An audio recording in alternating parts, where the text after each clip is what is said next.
Hello, I'm Rochelle Grossman, and welcome to Your Voice, our WGCU broadcast where we take a week-long, in-depth look at an issue on television, radio, and our website, and you become part of our program. This is an interactive show, so we certainly welcome your questions and your comments at any time during this live broadcast. Call 1-800-809-WGCU, or you can simply drop us an email or a Facebook message to have your voice heard. The topic tonight, water, the lifeblood of Southwest Florida. Water, of course, is our most precious natural resource, but one, sadly, we often take for granted. Most of us just turn on the tap and assume it'll always be there. Many of us never think about the water quality and even the quantity concerns we face daily living here in Southwest Florida. Well, tonight we've assembled a team to talk about our water future. Please welcome Phil Flood, Lower West Coast Service Center Director with the South Florida Water Management District. Rayanne Wessel is the Natural Resource Policy Director with the Sanibel Captiva Conservation Foundation. Dr. Lisa Beaver is the Program Director of the Charlotte Harbor National Estuary Program. And Ray Judah joins us, the Lee County Commissioner who's been at the forefront of critical water conservation and environmental issues. Welcome. Thank you all for being here this evening. Thank you. Certainly. Water is life. It certainly shapes the Florida footprint. It is the gas to our economic engine. Sadly, myself included, I think it is something that we do take for granted. Phil, do you find, I know water is your life, but do you find everyday people maybe don't think about it enough? Oh, absolutely. We certainly do take it for granted every time. Think how many times you walk into the kitchen and turn the faucet on, or you water your lawn, and we expect to have a high quality water product that comes out of those spigots every time we walk over there. So. Rayanne, is it one of those things that when it turns bad, that's when we notice? I think that's most often when we notice it, is when we've lost it, when the color's changed or the smell gets our attention. Sure. Lisa? When there's too little or too much of it, we notice it. Okay. And Ray? Water helps sustain life. We need to value it. Yeah, we certainly do. And the truth is, right now, the water supply in our area and our water quality is stressed. Drought, overconsumption, contamination. Many feel we are right now at a critical crossroads. Fabulous Florida, the Sunshine State surrounded by water. More than 1,350 miles of coastline, 50,000 miles of rivers, 700 freshwater streams. Our waters are teeming with life, urging residents and tourists to fish and boat, cruise the open seas, and experience the Everglades, a landscape like no other and one of the largest wetlands on the planet, a river of grass over which waters slowly course. But is our supply simply a mirage? Our water is stressed and our quality is diminishing. Droughts, fires, fish kills, and red tides threaten. Some believe Florida's ever-growing population is taxing our most precious resource, and we are now feeling the effects of our history. In 1881, with settlers streaming in, Florida's governor persuaded a young man to buy Florida wetlands and prepare them for development. Hamilton Distance started the process of dredging and draining the swamp. Back then, this was progress. People came, and eventually the state's natural plumbing system was retooled. Rather than serpentine oxbows, straight-edged canals now link the Gulf of Mexico with Lake Okeechobee and the Atlantic. Florida is crisscrossed with man-made locks, levees, and pumping stations controlling water flow, doing the job that once belonged to Mother Nature. We proudly showcase beautifully manicured lawns and landscapes. But at what cost? A 2011 Estuaries Report Card shows many of our waterways in bad shape, creating a danger to our wildlife and even to our drinking supply. Faulty septic systems and fertilizers threaten quality.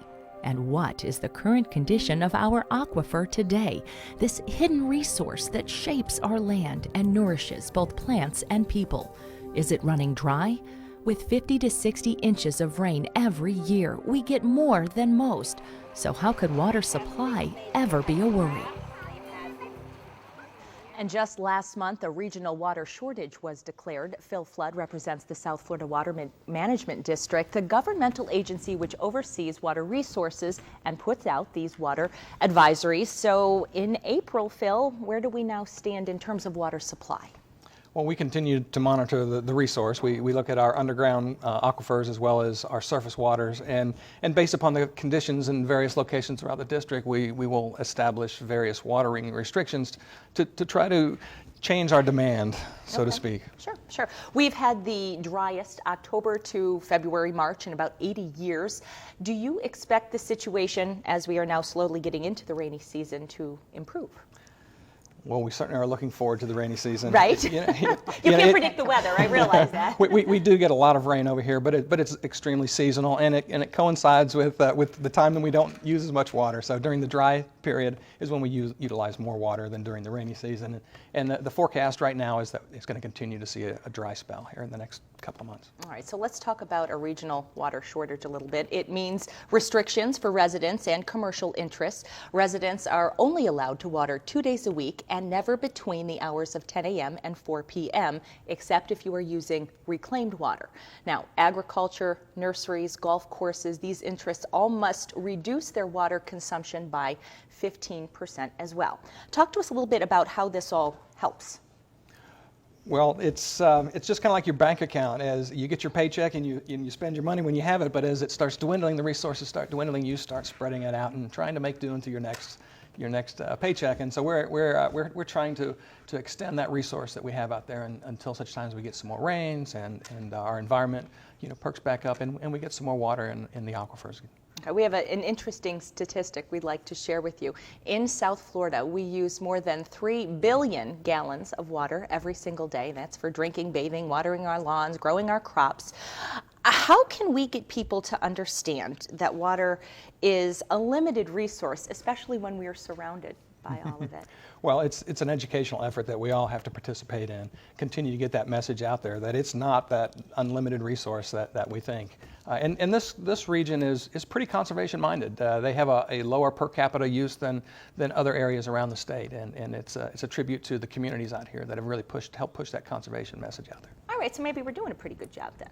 We're in getting terms there. of education. We're There's getting always there. room for improvement. There's always room for improvement and enhancements in technology that will help us develop alternative water supplies as well. Let's talk a little bit about the underground freshwater aquifer in terms of it relying on rainfall to replenish its supply. How do our aquifers look in terms of how full well, they are? there are a couple aquifers. There's a deep water Sure. aquifer, the Floridan, which is a pretty extensive water supply. It's brackish and it costs a little bit more to tap into that, but that's where we are pushing new water development to utilize the Floridan. The more shallow aquifers, they're directly connected to our wetlands, and so the concern is when you overpump, you take too much water out of those aquifers, you start seeing a decline in our water table and our wetlands, and you start seeing some harm out there. And so the Water Management District, Lee County, the other agencies out there, USGS, they monitor the resources out there, and when the time is right, when we hit certain triggers, that's when the watering restrictions come in to try to reduce some of our use. Okay, and the timing right now is right It is. for all of that. Let's talk a bit about what the South Florida Water Management District does.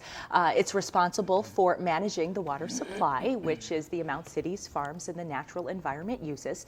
The district conducts research, developing alternative water supplies to supplement what's already in place. A key initiative certainly is the restoration of the Everglades. And finally, South Florida Water Management District works to monitor water quality, making sure South Florida's rivers and estuaries are not impaired. So my last question to you, Phil, would be how is the state's financial situation impacting all of these efforts? Because it costs money to have all this. It most certainly does. There's nothing cheap about water management. And we, like most local governments, have seen a reduction in ad valorem taxes and less money coming down from the state and federal government. So we will most definitely see us focusing on finishing some of the major environmental restoration projects, the Everglades restoration projects that we already have started. Won't be taking on any new projects right away here. Okay. We'll be focusing on our mandates, trying to maintain the operational systems that we have out there for flood control. All right, Phil, thanks. And And we do want to remind you that now is your chance to weigh in on this issue. We are live, being broadcast live tonight. We invite you to call 1-800-809-WGCU or 9428 to give your opinion or perhaps ask a question. Certainly feel free to drop us an email, your voice at WGCU.org, or leave us a comment on our Facebook page, WGCU Public Media. If you tweet, there's the address for our tweets as well. Dr. Lisa Beaver, your organization, the Charlotte Harbor National Estuaries Program, examines water in our region. You recently held a Watershed Summit in which you did a lot of research. Yes. Share with us what you found. Well, it was a 2 full days of research that was presented, the most up-to-date research. And I think one of the basic findings is that restoration on private lands is the next great trend in restoration. Okay. That with the fertilizer ordinances, that's helping to reduce nutrient pollution. Kind of bringing it home to, Yes. to me and people who own land instead Yes. of like the bigger business out there. Exactly. In agriculture. We found that swales reduce nutrient pollution to a far greater degree than anyone ever imagined. And new mechanisms are being developed to incorporate hydrologic restoration in the context of urban, residential, and commercial development. There are plans that have been implemented in Lee County and are being developed in Polk County and other places to reestablish those first and second order streams, those headwater wetlands that have been drained from a long time ago, Sure. and helping to make that storage happen on the land again. There are techniques called low-impact development, where in the context of the urban landscape, Sure. you have water storage within that context. Very interesting. Yes. When we were talking, most people, when they think of water quality, what do they think of? They think of fish abundance and really appearance, you know, and even diversity of fish that are out there. Right. We think of them as being healthy indicators of healthy water bodies. Did you have any research into that at all? Yes, the Fish and Wildlife Conservation Commission has been looking at fish abundance and diversity for a very long time. They take samples throughout Charlotte Harbor, Pine Island Sound. The South Florida Water Management District helped to fund some sampling that took place in the Caloosahatchee and in Estero Bay. And in general, we found that the abundance over the last 10, 15 years has been pretty steady. We're seeing a decreasing trend in fish diversity, in the smaller fish diversity in the bays. Okay, so that would be not necessarily a positive thing in terms of diversity. But you know, the estuary is a complicated place. Oh, sure. You know, it's very dynamic. And the seagrasses are increasing, and we're seeing some good trends there. Okay, and certainly a lot of efforts have been made along the way for the last 30 years to try and reverse maybe some trends that were started years ago in terms of how that affects our Yes. water. Rayanne, in 2006, the Caloosahatchee was named, sadly, the nation's 7th most endangered river. Weigh in on this. Is it any better today? The causes that led us to nominate the Caloosahatchee are still the same. The climatic conditions have changed. When the designation was made, we were coming off of 2 of the heaviest hurricane years that Sure. we'd had. Literally, our river was turning green, the color of leprechauns, and our beaches were red, bleeding with macroalgae. Sure. Red tide. That's, different than red tide. It was a macroalgae seaweed, you might call it. Okay. So it piled 2 feet high. We saw some impacts to our economy. $40 million hit to the islands. Economy, hotels Sure. have a hard time, restaurants have a hard time attracting people when. And Ray, speaking of the economy, you represent District 3 in Lee County. Talk to us about why water quality is a vitally important economic asset to our region. Well, certainly it plays a huge role in the quality of our life here in our community, but also recognizing that the tourism industry is about a $2.6 to $3 billion industry in this community, and it relies on good quality, clean water. Plus, as we continue to grow, we're about 630,000 people, expected to build out about 1.4 million. In order to accommodate that type of growth, you got to protect your potable water supplies. So we need to recognize that the only way you can have long-term economic prosperity is to have a sustainable environment. And a key component of that is protecting our water supplies. Sure. And to fully understand the situation today, it is important to revisit history a little bit. Thousands of years ago, Lake Okeechobee was formed. The Caloosahatchee and the St. Lucie rivers were a byproduct of its waters slowly seeping and filtering out, and then something happened. Development. We drained the swamp. Back then, nobody knew how this had the potential really to degrade the ecology of the rivers. And that's why Your Voice took a tour of Lake Okeechobee with Dr. Paul Gray, science coordinator with Audubon of Florida. Lake Okeechobee is the second largest freshwater lake in the nation. From the distance, birds fly over. Life lives along its banks. The 730 square mile Big O looks pristine from afar, but up close, a murky bottom shows its history. You can see it's kind of goopy and gloppy. Biologist Dr. Paul Gray says the muck is from decades of nutrients being washed into the lake. Urban development carried in fertilizers, wastewater treatment plants washed in raw sewage, and agriculture and phosphorus all contributed to the mess. One of the problems in Lake Okeechobee is in the middle of the lake we have a mud bottom, and we think the lake used to be sandy, but all the human stuff upstream was washed silt and algae have been blooming and dying. During the hurricanes, some of that mud bottom blew in here, and out in the middle of the lake it's anywhere from 1 to 3 feet thick. So it's got enough mud in it that it keeps the water dirty. Every time the wind blows it kind of stirs up, and it also has phosphorus in it that keeps the water column higher than we want. It's not toxic. I'm standing in it. I'm not going to die or anything like that, but it's just got a lot of nutrients in it and it causes turbidity. The turbidity, or discoloration, is from the muck. Because the lake is connected to the Caloosahatchee River via canals and dikes, its water levels must be watched. Freshwater releases trigger controversy. Phosphorus is the biggest pollutant of concern in Lake Okeechobee. When you get down to the estuary, nitrogen also is a concern. But phosphorus and nitrogen aren't toxic to you. They're fine. They're in every cell in your body. When you drink a glass of milk, you're getting about 1 million parts per billion phosphorus. In Okeechobee, we want the water to only have 40, not 1 million. But what phosphorus does is it's a fertilizer. And when you get too much in the water, you get these raging algae blooms, and they make toxins. And they do that just so little fish and plankton won't eat them. But the toxins can sometimes get so concentrated that they can kill animals. The toxins can cause fish kills and just bad things. And actually, during some of the big estuary dumps, you guys have had to put signs, your health department says, don't touch the water in our county. You know, that's not what the Chamber of Commerce wants to have on a boat ramp, saying don't touch the water. So, especially for Florida, who has so much reliance on water and fishing and swimming, you don't want these toxins. So how bad is the problem? If we don't change course, it's going to be forever bad. The problem's really advanced. It's going to take decades to get it much better. And we got to start reducing the nutrients, stop dumping human sludge and human waste, and work with the farmers to get them to control their nutrients better. It's going to take a while, but we can still fix this. We can have a good lake again, and we can have a healthy estuary again, and we can send this water back to the Everglades, but it's a big project. It's going to take a long time. Why is Lake Okeechobee important? This is the future of your water supply. We're trying to send you water back. And with the sea level rising, you're getting more and more saltwater intrusion on your aquifer. It's not just about birds and fish, it's about people and water supply. We're rebuilding the water management system of Florida, and if we don't do this, think about how bad our problems are now. What are they going to be like in 20 years?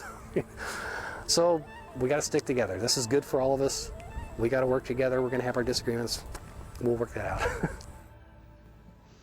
We will work that out. So let's talk a little bit more about how Lake Okeechobee affects the Caloosahatchee. Ray Ann Wessel, as Natural Policy Director with the Sanibel Captiva. Oh, that's a long title. Conservation Foundation. Thank you. You're directly affected by what happens in terms of the Caloosahatchee coming out by Sanibel and Captiva. Absolutely. How so? So break it down to the viewers who may not understand how it's all interconnected.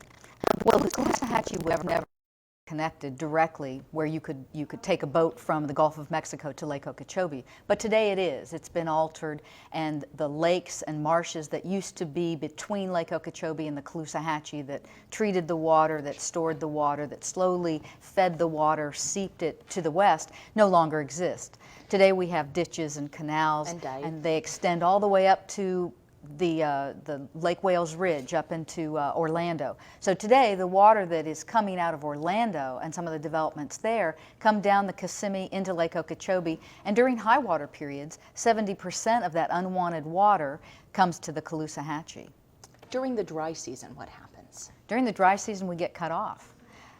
We have sort of a Caloosahatchee conundrum, if you will, where in the wet season we get the majority of the unwanted water to the detriment of the estuary and river, and during the dry season we're uniquely cut off. So with this 15% cutback in the water shortage, the Caloosahatchee's actually been cut back 100% since for most of this dry season. So we have too much in the wet season, not enough in the dry season. And what's really odd about that is that water is a public resource in Florida, and yet the public resource is the one thing that's been completely cut off from that resource. Over the last couple of months, we have had a few releases from Lake Okeechobee to the Caloosahatchee. Has this helped the situation? It has, because we have a structure called the Franklin Lock and Dam, or also known as S79, that artificially demarks the estuary from the freshwater portion of the river. That river used to go, the tidal portion used to go all the way up towards LaBelle. Today it doesn't, it stops at this point. If we don't get enough fresh water, we don't have any mixings, any freshwater habitat left on the west side or downstream of the lock. If we lose that, we lose the habitat for bay anchovy, for snook, for crabs and shrimp. And that's because of the salinity in the water when the fresh water isn't there to help mix in with it, correct? Right, because the tide regulates where the salinity, how high the salinity is. And the tide comes all the way up, and if we don't have fresh water meeting that tide, there's no place for it to mix. So what happens when we get cut off is the high salinity comes all the way up to the lock, and only fresh water is upstream of the lock. Okay. What do you think of this idea? When I was out at Lake Okeechobee with Dr. Paul Gray, developing reservoirs, of course it's going to take money, to hold the water so it's there when we need it, and when we don't, it can filter out slowly the way nature intended. That's actually one of the plans for what's called the C43, or the Caloosahatchee West Basin Reservoir. Obviously, it's not ideal to have constructed systems as opposed to natural systems. What we see with Lake Okeechobee is that, you know, the highly regulated amount that the more regulated that you manage water, the less quality you often have. So the C43 West Basin Reservoir is proposed. It really provides a very minimal capture capacity for the high flows, and there's a question about whether the water will be there when it's dry, because it's designed to be very shallow and very small. Rayanne, I want to point this out too, that it is time to check in with our callers, and we invite you to call because Martha from Sanibel, one of the callers in this show, has a question. What has been funded for C43 and the water storage area? So this is a part of the Central Everglades Restoration Project. It's a federal-state partnership, which means the Army Corps of Engineers and the South Florida Water Management District have to work together on this. South Florida did the land acquisition, and it's up to the Corps of Engineers to do the construction of the basin. In order for the Corps to do the construction, they have to have funding. The funding comes from a Water Resources Development Act bill. That bill is supposed to be passed every 2 years, and it funds all the water projects in the nation. Unfortunately, we haven't had one since 2007. Okay. And the plans for the reservoir are largely in place. The land has been acquired, permits have been acquired, it's been designed. We're largely waiting on that authorization and the funding to come along with it. Okay. There's been about $100 million has been invested in the project thus far, and we're looking at probably another $500 million to actually do the construction. Okay. But a better selection perhaps will be, because we don't really have an idea about, this has been proposed for 10 years, hasn't happened, we may have another decade to wait. So one of the alternatives is to look at dispersed water storage, where you partner with private landowners, large landowners, to actually farm water. Very interesting. Okay. And that's something that's actively going on right now with a number of entities working collaboratively, public and private entities, to store water during the times when there's too much to get into the estuary. The district actually set aside $7 million, and they have a competitive bid out there right now. So private landowners can propose their own offer to the district, and they'll be compared to see what makes the most sense. Very nice. We do want to let you know at this point, 1-800-809-WGCU. Thank you, Martha and Sanibel, for that question. Please call us, email us, use our Facebook page, or give us a Twitter or tweet. Steve has written from Fort Myers. When you talk about monitoring water quality, can you name one waterway between Orlando and Key West that is not impaired? So, Lisa, Dr. Beaver, Wow. in your findings, did you find one that wasn't? Oh, that's a good question. Does this just show the status of where we are, though? Well, we can't think of one. It's really important to talk about what it's impaired for. You know, if it's nutrient pollution, low dissolved oxygen, in areas that we are able to fish for shellfish, those closures count as impairments. And so we often set our best water quality areas to the highest standards, and so often they're not achieving those goals. Well, we thank you for the question, and we certainly want you to know, because this is called Your Voice matters. We conducted a very informal street poll recently, asking you if you felt protecting our water was a luxury or a necessity, especially during these tough economic times. It's our life. Most people don't realize how important our life is here with clean water. We need to protect it. You would think water everywhere, there'd be enough to drink. I guess on the other hand, there are a lot of places that don't have enough actually drinkable water. I think it's always a necessity. Why is that? Well, because it's our drinking water, and water that affects our environment or our animals, any of that, it's all important. Right now, I think there's too much government regulation. The Obama administration is destroying this country, and all the environmentalists that won't let us drill are making our gas prices go up, and those are my opinions on the subject. I think we'll always have enough to drink. I think it's a matter of whether or not we respect it enough to not pollute it. I heard that the Gulf of Mexico is the largest body of polluted water in North America. We're not doing that. Big business is doing that. And we're getting to feel responsible for their mistakes. I'm a fisher lady, and we're still catching, so it's a good thing. So the water has to be fairly clean. People have been taking pretty good care of things. I mean, there's always a few, you know, you're going to find it anywhere, you're human beings. But on the whole, it's a oddity for both commercial and for just general vacationing and recreational. It's very, very important. Do I think about it? No. Should I? Yes. It is a problem for people in the dry season. Their wells do run dry and they have to dig them lower. Do you think protecting our water is a luxury or a necessity, especially in like hard economic times? It is a necessity. We live in a tourist state. They come down here for this. This is what they see. This is what they want, you know. So yeah, it is important to maintain it, I believe. Overall, it's dropped some. You're pulling fresh water out of the ground all the time, all these people watering their lawns, which I don't have a problem with, but that water runs back off instead of into the ground. A lot of it runs off into the water, and then you get Okeechobee that isn't supposed to feed here naturally. It never was attached.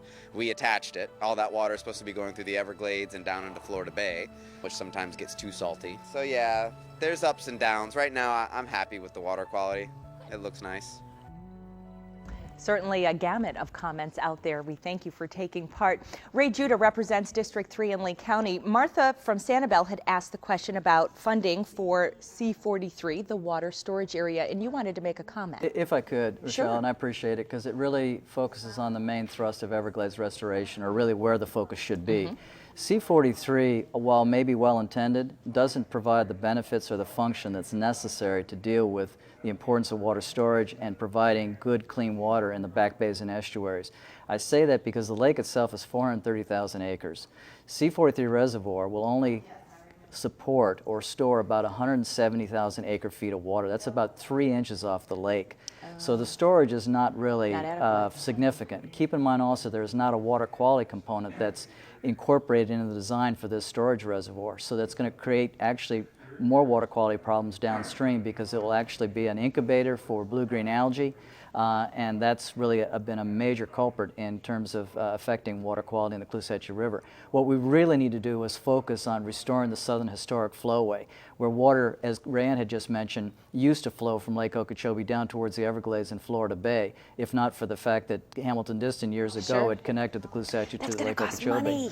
Well, it's going to cost less money to purchase the land and create shallow reservoirs and a flowway with marshes and wetlands, which is what Mother Nature had done years ago. And certainly cleanup is more expensive than doing it right from the beginning.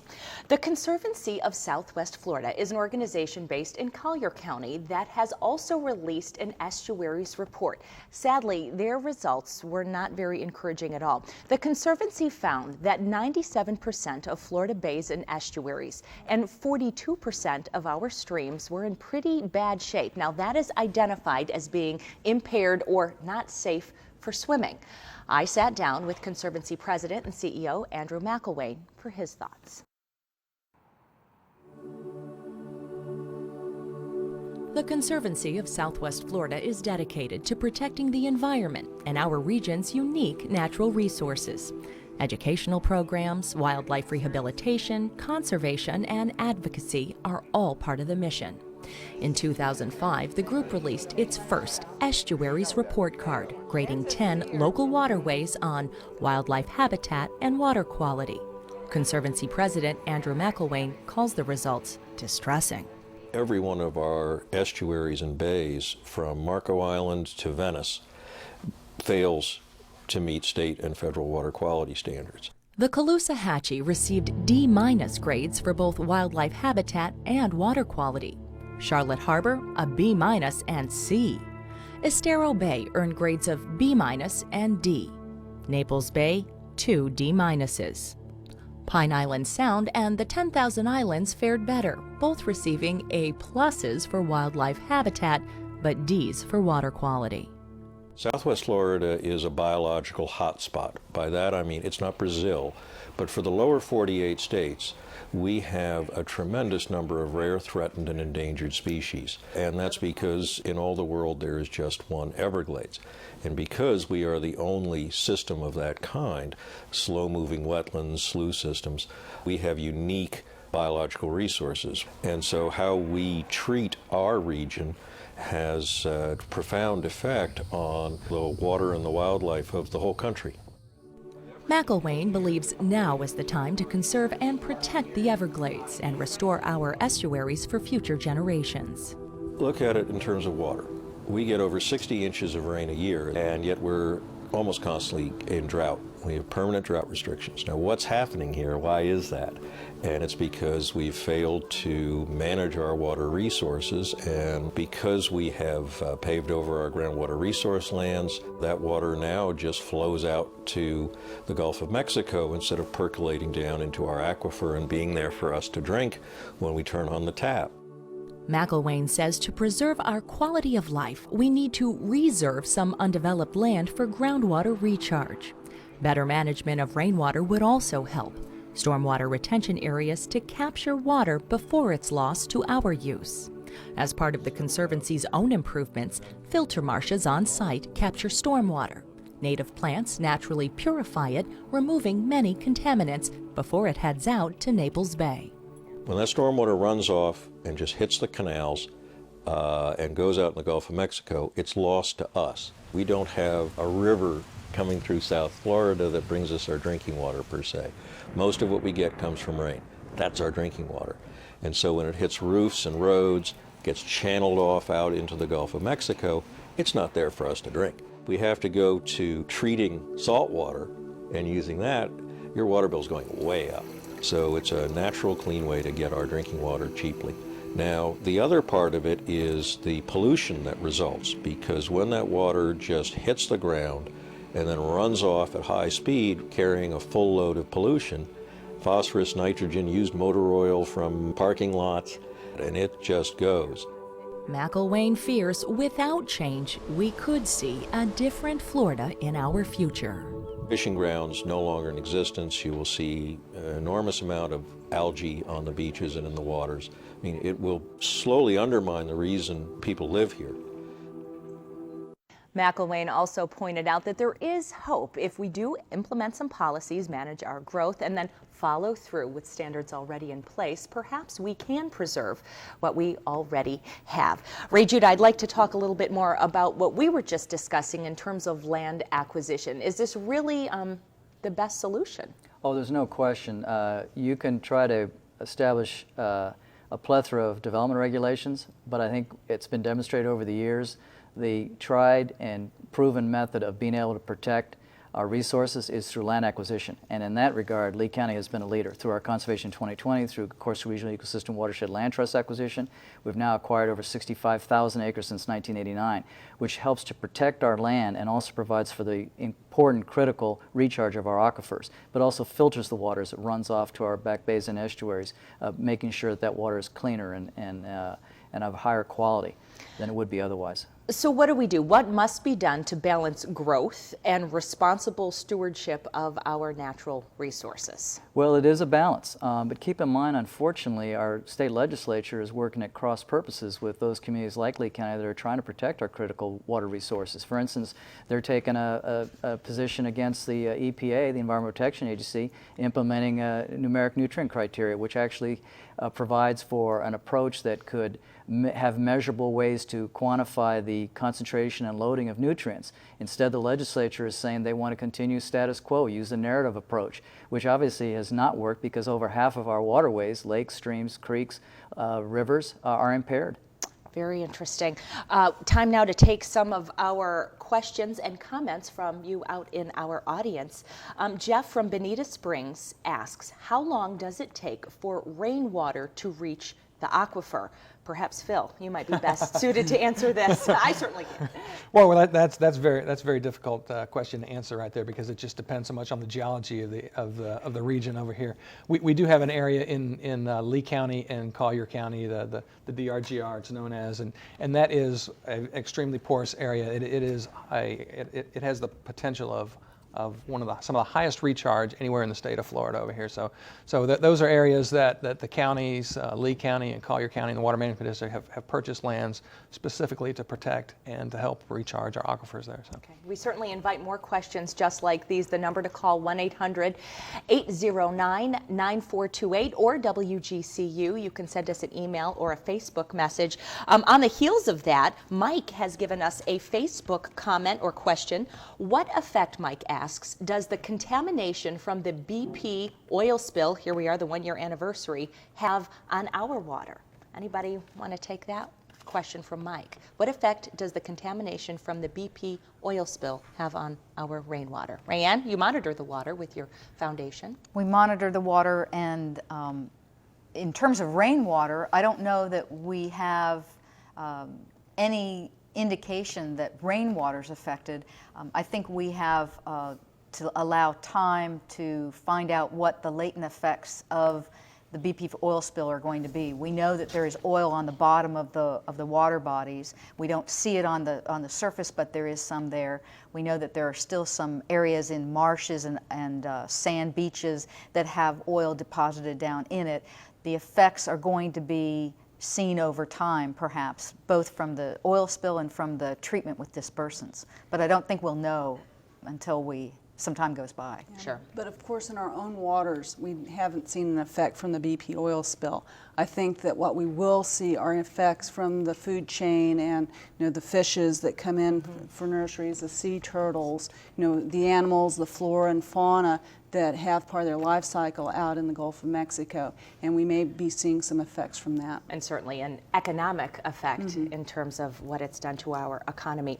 I have to say, nationwide, polluted stormwater runoff is considered to be the greatest threat to clean water. Residents often think that large farms or industry perhaps is the main source, but sad to say, we all contribute to the nutrient load in our waterways. Fertilizers, pesticides, septic system discharge can all be flushed into our water.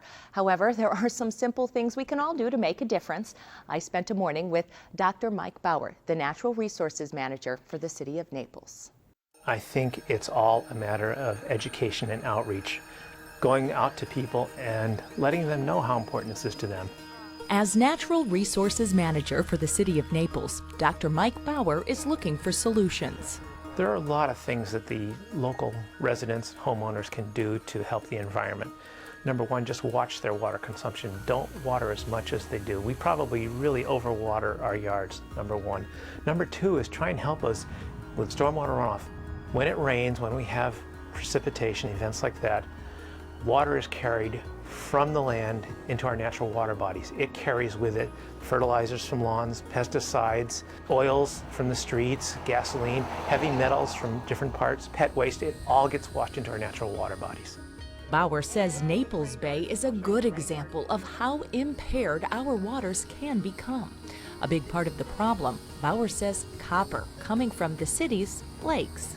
These lakes had been treated for decades with copper sulfate, which is a poison to algae. They have algae blooms because the water gets too hot, it's too shallow, low oxygen levels in the summer, which is great for algae blooms. The lakes bloom, people throw copper sulfate on them and have for years. Kills the algae, but it also pollutes the system. To help, the city has built a brand new filter marsh, the first capital project engineered to naturally clean some of its stormwater. We built a filter marsh to take the stormwater that's coming out of one of our major pump stations, and instead of putting it in a ditch and going right out into the Gordon River, we've diverted it into an artificial, human-built filter marsh. That water will have residence time in there so sediment can drop out, some of the heavy metals can drop out. The plants we planted in the filter marsh will take up the nutrients, and then instead of being a point discharge, we've got sheet flow through the mangroves, so it gets polished again by the mangroves before reaching the Gordon River. Another example of a simple concept that can be a big help to the environment is a rain garden.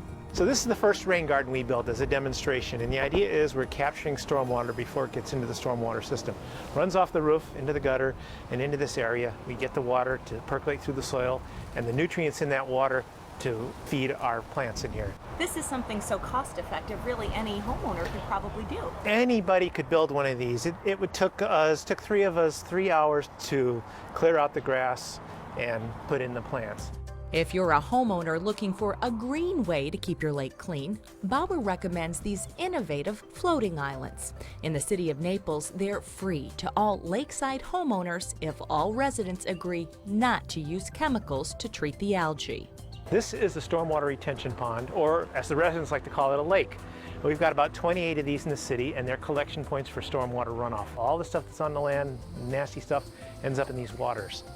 And to keep the water clean, the city is using these floating islands. The plants on top improve water quality by taking up the nutrients that would otherwise feed algae. City-supplied aerators gently move the lake water, supplying it with oxygen, decreasing conditions favorable to algae blooms. Bauer says we can all play a part in keeping the Florida of tomorrow from ecological ruin. Can we fix it? Yeah, we can fix it. We just got to raise its level of importance. We all just have to pay a little bit more attention.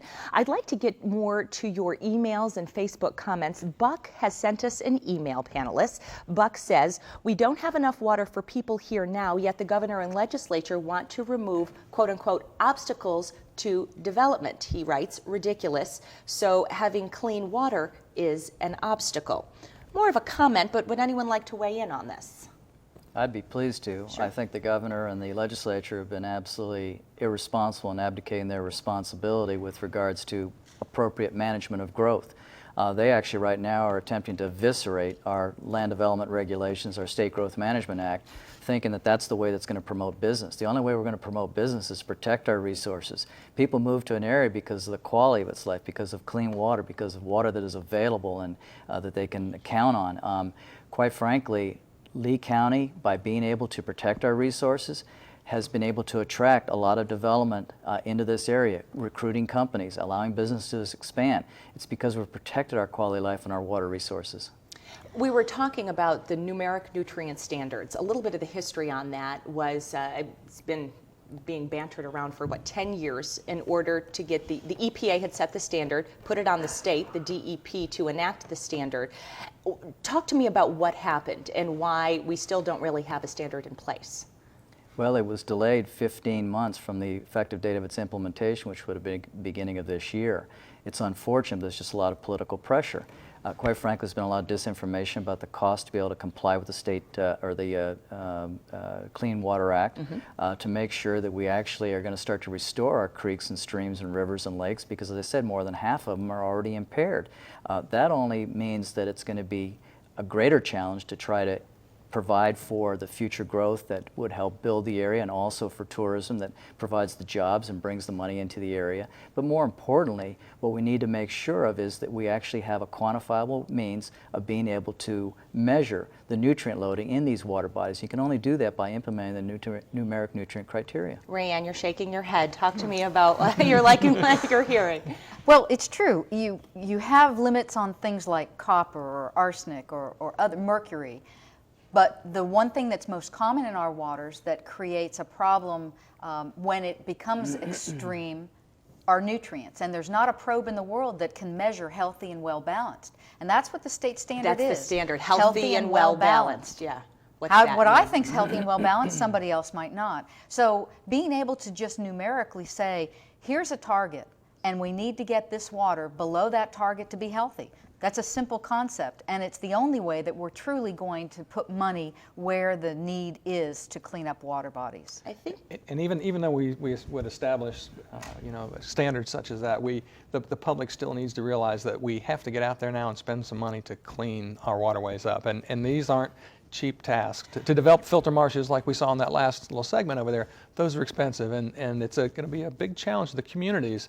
And fortunately, studies such as Lisa's came forth and said that just something as simple as a swale, holding water in the ditch in your front yard, is going to help attenuate some of that pollution over there. So we need to educate the public and let them know that it's not, you don't want to fill that thing in, you don't want to fill that ditch in, you don't want to leave it out there, you want to keep that swale in there, let the plants absorb some of that. And to the financial issue, it's much cheaper to treat the water quality or the source of deteriorating water quality than it is to try to clean it up once it's in public waters. So if you can address the prevention aspect, you save yourself money. And I love what you're saying here, because coming up we're going to show you a story on Lake Trafford where they had to clean up. And watershed protection is vital because cleanup is so expensive, as you said, Rayanne. Collier County's Lake Trafford was a crown jewel in Southwest Florida. It had clean water, a sandy bottom, bass fishing tournaments. It was really bringing in tourists by the boatload, but then all that nutrient-rich runoff, polluted muck, and they had fish kill after fish kill. Thousands of dead fish happened, and years later, the lake today serves as a good example of how a community working together can really clean up a vital natural resource. The photos are sad and startling. Fish after fish, belly up and floating, the result of a lake choked out of oxygen. I cried. We just went out there and just bawled, that's all. Edward Ski Oleski runs Lake Trafford Marina. Ski and his late wife Annie adored the lake and the flourishing business, but they became distraught and disgusted over how degraded the lake became. All these people down there, they used to rely on the lake to fish. I used to have tournaments. It was beautiful. People come over to eat the fish out there. It was excellent food for the people. Bass, crappie, and bluegill once filled these waters. Boats and fishing tournaments packed the lake. All that ended with 3 massive fish kills. Ski and Annie assembled a task force to help clean up Lake Trafford. Well, we'll put the county in it. We'll put Florida Fish and Wildlife in it. We'll get everybody that's involved with all this restoration stuff. We'll get everybody involved in it. And that's what we did. And that's how it all bloomed up right there and started there. Ski credits Annie for her dogged determination and decades-long grassroots push. Sadly, she wouldn't live to see this day. Oh, say, can you see? Today, 15 years and $20 million later, in front of a beautiful sun-filled blue sky backdrop, a community gathers to reclaim Lake Trafford. Florida Senator Garrett Richter is among the dignitaries making the first cast. Last time I was out here, this lake was filled with muck. It was green. And look at it today. Look at the pristine beauty of this lake. It's a testament to what can be done to preserve and maintain God's beautiful earth. Annie's daughter, Donna O'Green, says her mom would be thrilled. After the first fish kill, I've never seen my mom so upset. I mean, she was just like, you know, Donna, you're not going to believe what it is like out here. She goes, you have to come out here. The fish dead everywhere. I can't imagine what this day would mean to her. I mean, she just wanted this so bad. I've never seen my mom so passionate about something as this lake. So as the community gathers and children sing,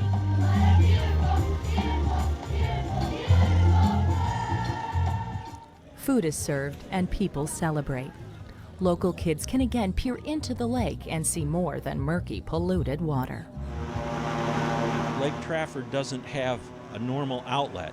It collects water and the water stays in the lake. And as such, the runoff from Immokalee and from the agricultural area comes into the lake and it stays there. And the runoff from those brought nutrients into the lake, as well as nutrients from Immokalee, which now has better stormwater improvement plan. Scientists say that nutrient runoff from agriculture and urban development created a perfect storm that shifted the lake's natural vegetation. Dense mats of hydrilla grew and herbicides were used to kill the weed. The weed sunk and decomposed, triggering large algae blooms that sucked more oxygen out of the water, leaving fish without enough to live. After a series of setbacks, Annie's hard work paid off, with the lake eventually getting dredged. Special boats removed 6 million cubic yards of muck. And today, airboats guide visitors through areas where the lake is slowly returning to its glory days. A prized pink roseate spoonbill flirts with the landscape. Birds gather and fly away, and lake waters are restocked with bass and other fish. Matt Hudson represents the district at the State House. There needs to be a balance, and this restoration project was to bring things back into balance because it had gotten a little out of control, to say the very least. And so now with this in place and with all the different ecosystems that spawn off from this, whether it's the Corkscrew Swamp, whether it's the Camp Keys Strand, you know what, it's better as a collective whole. A better lake, a better ecosystem, and Annie's grassroots dream finally being realized. Annie Oleski, who knew the birds by name, and her work and the work of people that loved her and loved her mission and loved her passion. When you take people that have the same passion and the same mission and you put them all together, great things can happen. Never gave up. That was it. Don't ever give up. It'll come by. And it did, it come back. Just never give up till it's done. Nice story there. We have time now for a few more questions, and I would like to start with Deborah from Naples, one of our callers at 1-800-809-WGCU. Deborah asks, property and condo managers can put in a few new plants and receive an exemption to water 6 days a week for a period of time. These managers brag about getting around the usual water restrictions. So Phil, I'd like to ask you this. How is this okay? Asked Deborah. Actually, it's not. You can't just put a couple plants in the ground. It has to be the majority of your property over there, and we have a threshold on that. And Deborah, I'd be more than happy to take your phone call and let us know, and we'll go out there and inspect that area and see if that is indeed the case. So there are exemptions, though, to the water restrictions if you have new plants and new seedlings? There are. The water restrictions aren't intended to be punitive on any one individual or anything. We do allow for car washes and public safety, and there's a whole bunch of opportunities out there to continue your daily life and everything. But also local governments can have more restrictive restrictions than ours, and Lee County doesn't allow as much watering time. City of LaBelle only allows watering 1 day a week, so they supersede our restrictions if they're more stringent. Rick from Sanibel asks, in a drought situation, are the water releases to farmers south of Lake Okeechobee reduced? And how does the drought affect releases to the Caloosahatchee versus agriculture? All right, that's it. He just hit on the whole heart of the matter. All right, here we are. We have a 15% cutback in permitted use for, in Florida, the water belongs to everybody.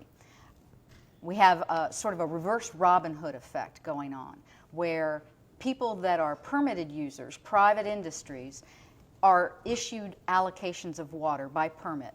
Those are protected. What happens in droughts like we're in now, the cutback to those permitted users may be 15%, but the cutback to the natural system for the Caloosahatchee, for example, is 100%. So we have a reverse Robin Hood effect where public resource, water, is completely cut off from the natural resource, the public's crop, if you will, of seagrass, of crabs, of fish.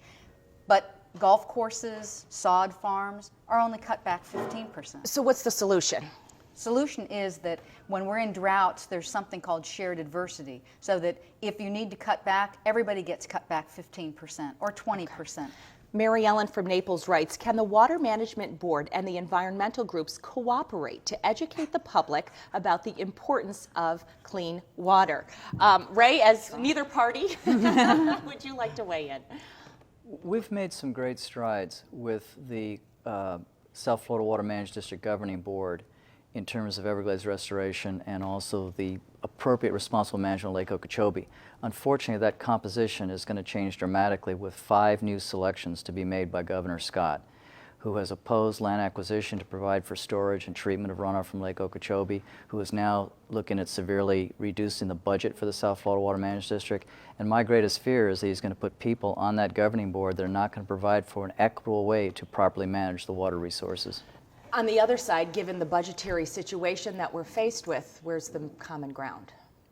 Well, the common ground is to recognize that we need to have an adequate, reliable water supply, and that's what we need to shoot for. That's what we need to properly manage. Okay. And I think we have that common ground there. There's no doubt everybody looks for that, but it is so difficult to come up with that balance. And the governing board members will be important appointments, but we need to remember that they are appointed to represent specific areas of the state. And so everyone sitting at this table right here will be meeting with the governing board members, explaining their side of things and educating them, and you know, they'll have some tough decisions to wrestle with in the coming years. So. Certainly, we hope we've at least educated you a little bit and sparked some of the discussion, as this is certainly a vitally important economic and natural resource matter to our region. We do want to thank you for tuning in to us. A very special thank you goes out to all of you, our panelists, for joining us, our phone bank volunteers who graciously answer your questions, and thank you to you for watching. It's always our mission to have your voice heard. Have a great night, everybody. I'm Rochelle Grossman.